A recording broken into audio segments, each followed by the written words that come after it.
You wake up one morning and you see this, and you're laughing because this had me very pleasantly surprised this morning. And I'm more than happy for the silver stackers, for silver in general, but also it's the telltale sign that the monetary system cannot anymore suppress the precious metals. And I'm very happy, especially for silver, because for a very long time I have been following silver stackers and in general believing that silver can actually outperform and outshine and show its true potential because it is one of the most undervalued assets in the world. So, a lot of you might say, "Hey, you were saying earlier that you think silver is going to drop." Yes, I was neutral to bearish on silver, but how can anybody be bearish after seeing the candle like this? This is unbelievable, and again, it just shows you the what we discussed about, last time was reflexivity. Reflexivity really is a self-fulfilling prophecy when fundamentals, technicals, market sentiment moves the price beyond not only expectations but beyond challenges. I want to also touch on the CME crash. So this has happened before apparently in 2009, 2014, but back then the CME, which stands for Chicago Mercantile Exchange, was much more dominant. It was the only one that was globally centralized. Now this is over-engineered in terms of its computing power and its algorithms and should have been able to withstand any problems. It hasn't. Many speculate that this was an attack on the precious metals in order to rehypothecate paper contracts, etc., etc. Listen, I think there's enough conspiracy out there around precious metals. We all are aware that these have been underappreciated for such a long time, suppressed for a very long time purposely because true money is gold and also silver. We're seeing platinum doing very well. So what I want to say about silver right now, let's take a look at the chart. What I was saying in my previous charts analysis videos is that if we are able to surpass this resistance, that we close the gap, move higher than here, and take out and consolidate and move high, that's great.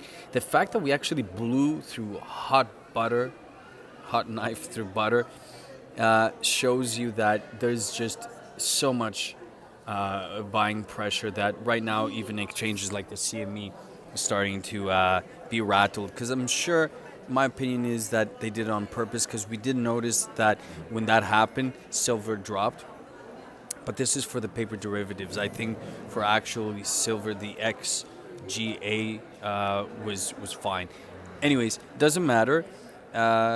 Here, what I want to see as a trader, I want to see this continue, if not accumulate these levels. As long as we maintain these levels, then we can move much higher and we can actually see numbers like 58, 60, if not higher. Again, the fact that we're not, the RSI hasn't gone overbought means that there's a lot of room. We're just building momentum. So I can see another 10%, if not more, unfolding in the next coming days.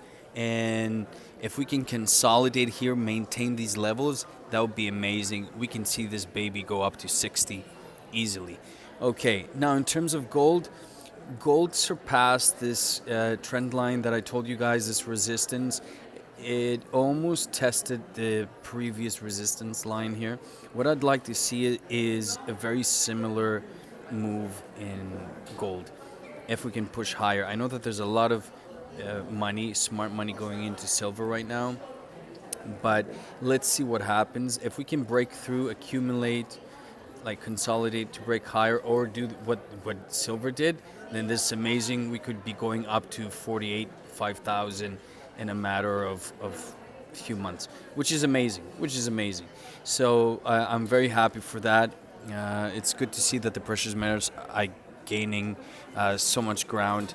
Again, here with the dollar, I can see some consolidation these levels and perhaps a move higher, but not in the short term. I think that until it consolidates here and maintains these levels, then it goes a bit higher. But regardless, it's interesting to see in terms of the CME crash, because we know that Shanghai has future trading going on in a market that specifically is around precious metals. And I think the same day there was an announcement that China is opening another market for that. So could this be the reason why they're trying to use anything in the book to suppress the prices? Who knows? But the fact that we actually exploded is just so freaking bullish. And again, it's a telltale sign that we're going from globalization to a more regional play. The CME used to be the global future markets, especially for precious metals, a global exchange hub.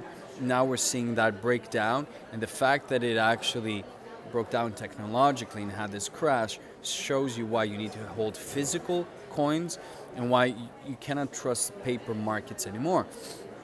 And it's beautiful because it's showing the breakdown of globalization and the more regional structure of multipolarity that is often discussed by a lot of gold and silver experts.